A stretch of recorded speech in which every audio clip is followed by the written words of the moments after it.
What's up, everyone? Welcome back to C&D Sports. After a crazy wild card weekend, that's done. We gear up for the Divisional Series now in the MLB postseason this year.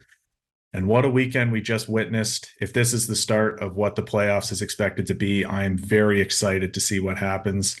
Although I do have to issue some apologies here with my postseason picks, going 1 for 3 or 1 for 4, sorry, in the wild card weekend was not the start I had in mind. A lot of unexpected things happened. Yeah, that's all right. We've all been there. But let's get right into it. First series, you have Cleveland taking out Tampa Bay. That went as expected. What are your thoughts? Yeah, I thought Cleveland had the edge over Tampa Bay, and even though it was a sweep, it really was sort of just edging them out. A 2-1 win in game one, very much a pitcher's duel there with Bieber and McClanahan. And then game two, same thing. I thought Tristan McKenzie was fantastic. And Tyler Glasnow in limited starts this year, coming back from Tommy John. I thought he was great in his postseason appearance, first appearance since last June. So again, a 1-0 win in 15 innings. It was definitely a very close series, despite obviously being a sweep. And I think it was exactly how we predicted it there. Cleveland just had that slight edge offensively, which was demonstrated on the scoreboard there. And I thought the pitching was a lot better than I expected, but I expected it to be good because these are two organizations that they've really built themselves around their pitching. So overall, it was predictable, but it was exciting nonetheless. So moving on, the Guardians will go on to play the Yankees. You have the Guardians beating the Yankees. So how do you see that series playing out in specifics? If the pitching shows up the way it did, obviously the Yankees are a better offensive team than Tampa Bay. And obviously now the Yankees have home field advantage, which I think will be very important. The crowd at Progressive Field was rocking this weekend. So they don't have that advantage. Obviously, they now have to go deeper into their rotation to start. However, this is still very much possible. The Cleveland Guardians did nothing to discount the prediction I made. I still feel confident that they can catch this Yankees offense, which has been streaky since the All-Star break. Other than Aaron Judge, of course.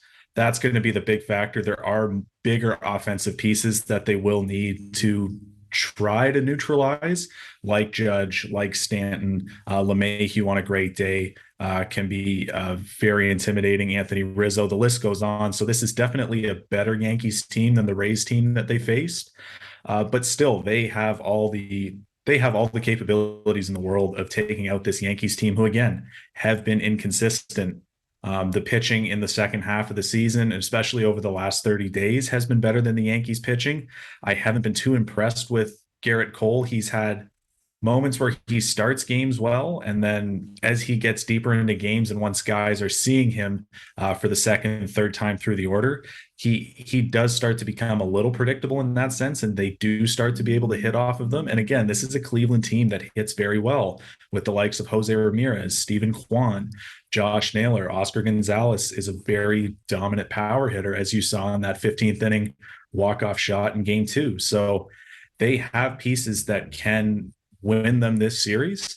And I think that I don't think that the Yankees pitching has been consistent enough to stack up against this Guardians pitching.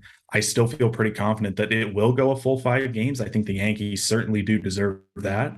But again, Cleveland did nothing to make me shy away from my original pick at the start of the postseason. So we have Toronto, Seattle, and a minor upset. Seattle takes the series in 2 games. What are your thoughts there? They do, and I didn't expect Seattle's offense to be as strong as it was. Although they only scored 4 runs, all 4 of them being fairly early in that game one, they came out, guns a-blazing in the first inning, and they really got to Alek Manoah, which was what they had to do. Once Alek Manoah gets in a rhythm, it's very hard to kind of throw him off his command. And that's exactly what they did. They played that perfectly. Castillo was fantastic in game one. So I think that game was more Seattle won rather than the Jays lost game one because Luis Castillo was just phenomenal. His fastball was 2 miles per hour, faster than it was in the regular season. So it's hard to really gear up when a fastball when you're going to hit it. It's a foot farther into the plate than you're expecting. So you are going to make contact, but you are going to make that late contact, and that's exactly what the Jays were doing. And game two was just a debacle. I Hmm. mean, there was you can pick any you pretty much everything that could go wrong did go wrong. That's what manager John Schneider said. I think there were situations Gosman shouldn't have been pulled out in the sixth inning. I know he loaded the bases, but at the same time, he did get 2 outs. It was his mess to clean up, especially when you're up 7 runs. You can't be preserving, especially when you're down in a series, you can't be preserving arms when you don't know what you're preserving arms for. It's win now. You have to win now if you want to be in that state for what you're trying to hold off and trying to preserve for. So I think that was a big mistake. Obviously, you know, wishing the best to George Springer right now, but that was just a defensive gaffe on all parts out there. Chalk that up to the Rogers Center being loud. I think you could kind of tell George Springer was calling off Bo Bichette on that play that brought in 3 runs and tied the game up at 9-9. But that was definitely an issue there defensively. I don't think they were as sound as they could have been, and the bullpen was not great. And you could kind of look back at their trade deadline and realize that they didn't make the moves that they needed in the bullpen. No disrespect to Anthony Bass, but he was not great in game two. He had been solid since they picked him up in July, but again, not great in game two. And I think you can't blame the starting pitching. They put their 2 best guys out there, but Seattle's offense just showed up, and they are a team that can show up and they can hit in bunches and they can beat you. They can beat you with power. They can beat you with blue pits. Everything in game two showcased why. Game one showcased how deadly Seattle can be pitching. Game two showcased how deadly they can be offensively. And you can't hold back with this team. You definitely have to give them everything you've got in order to beat them because Seattle can hang around with the best of them. Like we said in our AL contenders video, I had them at number 2. They definitely tapered off after we put that video out in the last few weeks of the year. They kind of stumbled their way into the playoffs as opposed to having the front seat to having home field advantage in the wild card. But at the end of the day, you can't take this team lightly. And, Houston's got their hands full in the next round. Yeah, speaking of Houston, that's who they're playing, and it looks like a lambs to the slaughter kind of matchup when you consider how deep and how complete of a team Houston is. Is there a chance for Seattle in this series? I think there's always a chance, especially with how good their pitching was. Again, Castillo was good. Ray was not good, but Robbie Ray, he's a year removed from the Cy Young. He is a guy that found his form after the first few months of the year, really got back into that all-star caliber pitching role. And then Logan Gilbert and George Kirby, we saw a bit of George Kirby closing it out in game two. In all likelihood, he'll probably be game two, maybe the game three starter, depending on what they do with Castillo. But Logan Gilbert and George Kirby are definitely 2 very young impact pitchers that have had great years this year. So they definitely have a complete rotation. But at the end of the day, games 1 and 2 in Houston, you're seeing Justin Verlander and Framber Valdez. And that's a better pitching matchup than they saw with Toronto with Manoah and Gosman.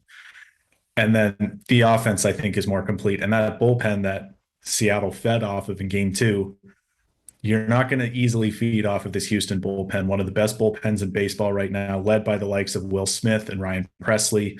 This is a completely sound team. Like I said, Seattle was number 2 in our AL contenders video. Houston was number 1. They're number 1 for a reason. They do everything well.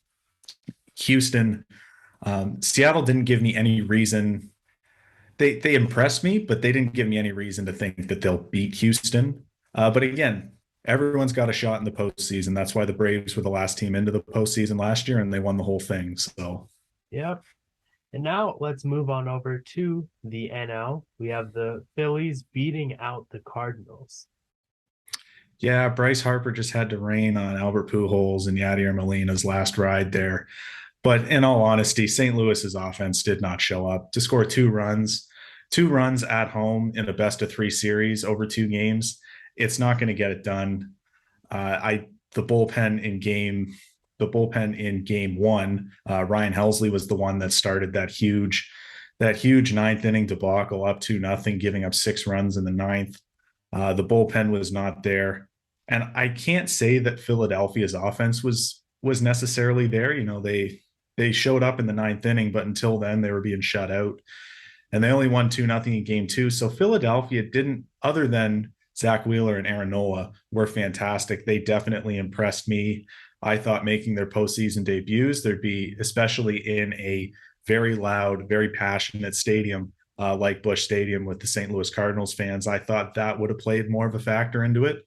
Uh, but they did not have a whole lot of nerves. Both of them pitched fantastic, which bodes well for the later game series in this best of five series that they're gearing up for with the reigning World Series champion Atlanta Braves. Yeah, Atlanta Braves now, another powerhouse facing a wild card team. What does Philly need to potentially get an upset here? Or is it just the Braves win? I think it's just the Braves win because, again, the offense needs to be on, and I think the pitching will be better with Atlanta than the pitching that they saw with St. Louis. Max Fried will, in all likelihood, will be going game one of the best left-handed pitchers in baseball, just one of the best pitchers in baseball, really. Like you said, with Seattle going to Houston, it's kind of a lambs to the slaughter kind of thing, and that's the exact thing that I see here. I don't really give Philly much of a shot against Atlanta. Again, Atlanta, like Houston, they're a very complete team. They do everything well from the lineup to the depth to the pitching rotation to the bullpen.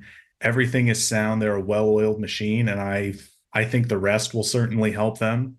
I think Philadelphia, I just didn't see enough of their offense to really give me that confidence that they can make a series out of this. All right, and another upset. The wild card powerhouse Mets lose to the Padres. This was surprising. I did not think the Padres, the way that they got into the postseason, I did not see a 101 win powerhouse of a New York Mets team with Scherzer going game one, DeGrom going game two. I just didn't see it happening. And I did not see Scherzer giving up 7 earned runs off 4 home runs in game one. He was not 100% there, but even Scherzer, if Scherzer's at 70%, that's 100% for a lot of good pitchers in baseball. He's just that good. I don't think anyone saw that outing coming. And that really put them behind the eight ball. DeGrom really got them back into it. But I got to give respect to Joe Musgrove in game three. He was fantastic. The Mets tried everything to get him out of there, including that Buck Showalter foreign substance check on him, which Musgrove did not take kindly to. Check out the video online on that one. That was a funny encounter there. But overall, I got to give credit to San Diego's offense. It was fantastic. Trent Grisham was probably, if they were giving out wild card MVPs, I'd definitely have to give it to Trent Grisham. He had their number in the field, certainly had their number with the bat with multiple home runs this series. And then it was just a complete from top to bottom. I was impressed with this lineup. I was impressed with the way that they were hitting tough pitching. Um, you can't really take anything out of DeGrom's masterful outing in game two, because again, it's Jacob DeGrom. He's the best pitcher in the league by far. But San Diego looked a lot better, and it was very surprising. So it'll certainly gear up for a very interesting series against the Dodgers, which I actually had the Mets beating the Dodgers. So Yeah, very interesting. Again, another lambs to the slaughter, but can they catch the Dodgers sleeping, or will this giant wake up and just take them out? I think out of those three, again, lamb to the slaughter kind of series, I think this is the one where we could see an upset here, because I think that they face the hardest pitching that they'll have to face until they get to Atlanta. That, like, New York, I think, has a better rotation than the Dodgers rotation. I think Julio Urias is having the best season out of any of the pitchers when you compare the Dodgers and the Mets. But after that, I do worry about the depth. I worry if Tony Gonsolin will be back. I worry about kind of the later stage guys, like whether it's Tyler Anderson, whether it's Andrew Heaney. Clayton Kershaw has been good this year. He will certainly get the ball at some point this series. But again, Clayton Kershaw over his career in the playoffs has been inconsistent and he hasn't gotten any younger. So I think, and if, San Diego has outings like Joe Musgrove in game 3, that, neutralized a very good New York Mets lineup. Obviously, the Dodgers, they have the best lineup in baseball, so that's definitely going to be tougher for this pitching. Will I say that the Padres will beat the Dodgers? I don't think so, but I wouldn't be shocked if it happened. Whereas the other two series we talked about with Houston, Seattle, and with Philadelphia, Atlanta, I'd be shocked to see upsets there. Wouldn't necessarily be shocked to see the Padres win here. I'd be a bit surprised, but wouldn't be shocked. Well, we'll just have to stay tuned and see how these playoffs turn out. We'll be here to report on it. Like, subscribe, share, and we'll see you next time. Thanks for watching, guys.